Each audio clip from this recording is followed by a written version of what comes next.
কখনো ভেবে দেখেছেন তারের সঙ্গে এই জিনিসটা কেন আটকানো থাকে? এমন একটা পাখি আছে যার বুদ্ধির সামনে বুর্জ খলিফার ইঞ্জিনিয়াররাও ফেল হয়ে যাবে।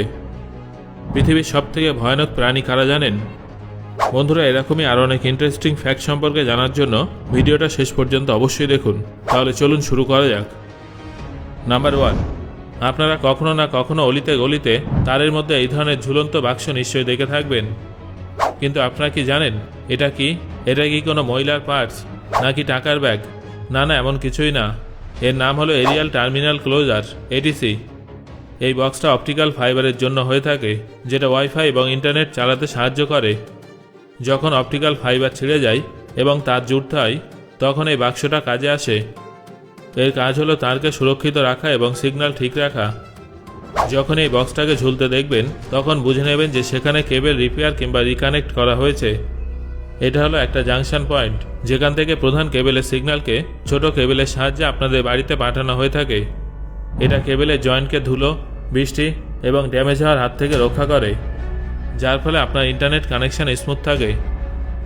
নাম্বার 2, আপনারা এই ধরনের ফিশ পেডিকিউরের কথা তো নিশ্চয়ই শুনেছেন কিংবা দেখেছেন, যেখানে প্রথমে একটা ওয়াটার টাবে পা রাখতে হয়, যেখানে প্রচুর পরিমাণে ছোট ছোট মাছ থাকে যারা পায়ে ডেড স্কিনগুলো খেয়ে ফেলে। তবে এই ফিশ পেডিকিউর একটা অস্ট্রেলিয়ান মেয়ের কাছে আতঙ্কে পরিণত হয়েছিল। একবার সে থাইল্যান্ডে ট্রিপে গিয়ে ফিশ পেডিকিউর করিয়েছিল। তারপর তার পায়ে ইনফেকশন হয়ে যায়, যেটা ধীরে ধীরে তার পায়ের হাড়গুলো খেয়ে ফেলেছিল, যার ফলে পরবর্তী 5 বছরের মধ্যে একে একে তার পায়ের সমস্ত আঙুলি বাদ দিতে হয়, যাতে এই ভাইরাসটা তার শরীরে ছড়িয়ে না পড়ে। এই প্রসঙ্গে আপনাদের জানিয়ে রাখি যে আমেরিকা যুক্তরাজ্যের একাধিক রাজ্যে, এমনকি কানাডার অনেক জায়গাতে এই ফিশ পেডিকিউর ব্যান করে দেওয়া হয়েছে। তাই আপনিও যদি ফিশ পেডিকিউর ট্রাই করার কথা ভাবেন, তাহলে সচেতন হয়ে যান। নাম্বার 3, এখন আপনাদের কিছু নেল কাটার হ্যাক্স জানাবো। আপনি কি মাঝে মাঝে মশা তাড়ানোর কয়েল স্ট্যান্ড হারিয়ে ফেলেন? চিন্তা করবেন না, নেল কাটার খুলে তার উপরে এভাবে কয়েল লাগিয়ে দিতে পারেন। আপনার কাছে যদি কোনো ভাঙা কয়েল থাকে, তাহলে নেল কাটারের গ্যাপে সেটা এইভাবে লাগিয়ে দেবেন। নিচে ছাইগুলো একত্রিত করার জন্য একটা প্লেট রেখে দেবেন। টেপের 2 টুকরো কেটে নেল কাটারের উভয় সাইডে লাগিয়ে দিন। তারপর নখ কাটুন, দেখবেন এদিক ওদিক ছড়িয়ে যাবে না। নেল কাটারের সাহায্যে আপনারা যে কোনো ওয়্যারকে যেভাবে খুশি মুড়িয়ে দিতে পারবেন। নেল কাটারের হুক বের করে আপনারা যে কোনো ওয়্যারের প্লাস্টিক লেয়ার বের করতে পারবেন। শুধু তাই নয়, নেল ফাইলারের সাহায্যে আপনারা এইভাবে যে কোনো স্ক্রুকে টাইট কিংবা লুজ করতে পারবেন। সো বন্ধুরা, এই নেল কাটার হ্যাকগুলো আপনার কেমন লাগলো সেটা অবশ্যই আমাকে জানান। তাই এখন থেকে নেল কাটার পুরনো হয়ে গেলে সেটা ফেলে না দিয়ে এই কাজে লাগাতে পারেন। নাম্বার 5, কখনো ভেবে দেখেছেন ফিজির স্পিনার হঠাৎ করেই মার্কেট থেকে উধাও হয়ে গেল কেন? 2017 সাল নাগাদ এটা পৃথিবীর অন্যতম জনপ্রিয় একটা জিনিস ছিল। তারপর হঠাৎ করে এটা উধাও হয়ে গেল কেন? এটা মূলত মধ্যবয়সী মহিলারা তাদের বাচ্চার জন্য কিনত। ফিজির স্পিনারকে অ্যাংজাইটি এবং স্ট্রেস দূর করার জন্য তৈরি করা হয়েছিল, কিন্তু এর কোনো সঠিক প্রমাণ পাওয়া যায়নি। কিছু সময়ের মধ্যে স্কুলগুলো এটাকে আনসেফ টয় ঘোষণা করে ব্যান করে দেয়। কিছু কিছু শিক্ষক এমনও অভিযোগ করেছিলেন যে এরা বাচ্চাদের স্কুলে কাজের সময় অমনোযোগী করে তুলছে। নাম্বার 5, বন্ধুরা, এটা হলো অ্যারোজেল, পৃথিবীর সবথেকে হালকা সলিড ম্যাটেরিয়াল, যেটা 99% বাতাস এবং 1% সিলিকন দ্বারা তৈরি। এই সিলিকন অ্যারোজেল বাতাসের থেকেও হালকা, এতটাই হালকা যে এটা ওয়েট মেশিনে রাখার পরেও আপনারা এর ওজন বুঝতে পারবেন না। 1 কিউবিক সেন্টিমিটার অ্যারোজেলের ওজন মাত্র 0.001 গ্রাম হয়ে থাকে। এই ম্যাটেরিয়ালটা সমুদ্রের নোনতা জলকে পানীয় জলে বদলে ফেলতে পারে। অ্যারোজেল 1500 ডিগ্রি সেলসিয়াস তাপমাত্রাকেও খুব সহজেই সহ্য করতে পারে। সেই জন্য বড় বড় মহাকাশযানের থার্মাল ইনসুলেশন পার্টিকেলকে ক্যাপচার করতে এবং স্যাম্পল কালেকশন করতে এটা ব্যবহার করা হয়ে থাকে। একজন ক্যান্সার পেশেন্টের টিউমারের ভেতরে ড্রাগ পাঠানোর জন্যও অ্যারোজেল ব্যবহার করা হয়ে থাকে। এই প্রসেসে অনেক কম টিস্যু ড্যামেজ হয়। এই ম্যাটেরিয়ালটা সম্পূর্ণ ইকো ফ্রেন্ডলি, তবে এটা অনেক দামি। 1 কিলো অ্যারোজেলের দাম প্রায় 83,000 টাকা পর্যন্ত হতে পারে।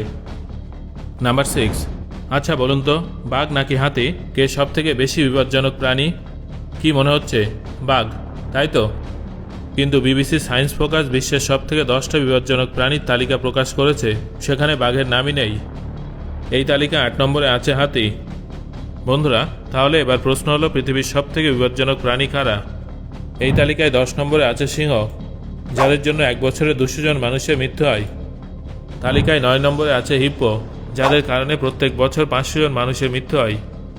8 নম্বরে আছে হাতি, যাদের জন্য 1 বছরে 600 জন মানুষের মৃত্যু হয়। এই তালিকায় 7 নম্বরে আছে কুমির, যাদের জন্য প্রত্যেক বছর প্রায় 1000 মানুষের মৃত্যু হয়। এই তালিকায় 6 নম্বরে আছে কাঁকড়াবিছে, যাদের জন্য প্রত্যেক বছর প্রায় 3300 জন মানুষের মৃত্যু হয়। তালিকায় 5 নম্বরে আছে অ্যাসাসিন বাঘ, যাদের জন্য প্রত্যেক বছর 10,000 মানুষের মৃত্যু হয়। 4 নম্বরে আছে কুকুর, যাদের জন্য 1 বছরে 59,000 মানুষের মৃত্যু হয়ে থাকে। তালিকায় 3 নম্বরে আছে সাপ, যাদের জন্য 1 বছরে 1,38,000 মানুষের মৃত্যু হয়। দ্বিতীয় নম্বরে আছে মানুষ। এটা শুনতে সত্যি অদ্ভুত লাগছে, তাই না? কিন্তু মানুষের জন্যই প্রত্যেক বছর 4 লক্ষ মানুষের মৃত্যু হয়ে থাকে। এই তালিকার শীর্ষ স্থানে আছে মশা, যাদের জন্য 1 বছরে 7,25,000 মানুষের মৃত্যু হয়ে থাকে। নাম্বার 8। বন্ধুরা, এই পাখিটার বুদ্ধির কাছে বুর্জ খলিফার ইঞ্জিনিয়াররাও ফেল হয়ে যাবে। এই পাখিটার নাম হলো দ্য উইভার বার্ড। আসলে এই পাখিটা তার সম্পূর্ণ সুরক্ষিত বাসার ব্যতিক্রমী স্ট্রাকচারের জন্য পরিচিত। তারা এত চতুরভাবে তাদের বাসা ডিজাইন করে যে কোনো শিকারী তাদের বাচ্চাকে চুরি করতে পারে না। এই পাখিরা তাদের বাসা ডালের একদম শেষ প্রান্তে বানায়, যেখানে হনুমানের পক্ষে যাওয়া সম্ভব নয়। যদি সাপের মতো কোনো শিকারী তাদের বাসায় পৌঁছে যায়, তাও তারা কোনো ক্ষতি করতে পারবে না, কারণ তাদের বাসায় 2টো করে দরজা থাকে। প্রথমে একটা বড় দরজা, যেটা শিকারীদের বোকা বানানোর জন্য তৈরি করা হয়ে থাকে। আরেকটা থাকে সেখানে, যেখানে তাদের বাচ্চারা উপস্থিত থাকে। বন্ধুরা, দেখলেন তো তারা কত চালাক। নাম্বার 9। যে কোনো প্রথম জিনিসই বিশেষ হয়ে থাকে। তবে এখন আপনাদের সিনেমা জগতের প্রথম কিছু সিনেমার কথা বলবো। ভারতের সবথেকে প্রথম সিনেমা কোনটা জানেন? 1913 সালে মুক্তিপ্রাপ্ত দাদা সাহেব ফালকে নির্মিত রাজা হরিশ্চন্দ্র হলো ভারতের প্রথম সিনেমা। ভারতের প্রথম রঙিন সিনেমা হলো কিষান কানাইয়া, যেটা 1937 সালে মুক্তি পেয়েছিল। ভারতের প্রথম সাউন্ড সহ নির্মিত সিনেমা হলো আলম আরা, যেটা 1931 সালে মুক্তি পেয়েছিল। ভারতের প্রথম 3D সিনেমা কোনটা জানেন? এর উত্তর হলো মাই ডিয়ার কুত্তি চাঠান, যেটা 1994 সালে মুক্তি পেয়েছিল।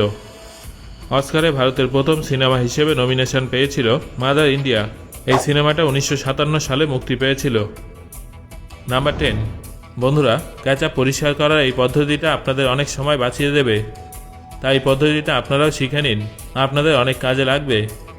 এর জন্য সবার প্রথমে আপনাদের একটা পার্চমেন্ট পেপার লাগবে, যেটা আপনি সব জায়গাতেই পেয়ে যাবেন। আর এরপরে ওই পেপারটা আপনাকে ঠিকমতো এইরকমভাবে ব্যবহার করতে হবে, যার ফলে সসের কোনো দাগ আর থাকবে না, পুরোপুরিভাবে আপনার টেবিল পরিষ্কার হয়ে যাবে। নাম্বার 11। এই ফটোতে যত লেডিস আছে তাদেরকে লেডিস ভাবার ভুল করবেন না, কারণ এই সমস্ত লেডিস আসলে মেল পুলিশম্যান। কিন্তু এখানে সবথেকে বড় প্রশ্ন হলো, এই সমস্ত পুলিশ কেন এরকম মেয়ে সেজে আছে? আসলে 1960-এর দিকে লস অ্যাঞ্জেলসে পার্স চুরি অনেকটাই বেড়ে গিয়েছিল, তাই চোরদেরকে ধরার জন্য পুলিশগুলো এরকমভাবে দাঁড়িয়ে আছে, আর যার ফলে চোর পার্স চুরি করতে এসে নিজেই ধরা পড়ে যায়। সো বন্ধুরা, আজকের এই ভিডিওতে আলোচিত ফ্যাক্টগুলোর মধ্যে কোন ফ্যাক্টটা শুনে আপনি সবথেকে বেশি অবাক হয়েছেন সেটা অবশ্যই আমাকে কমেন্ট করে জানান। ধন্যবাদ।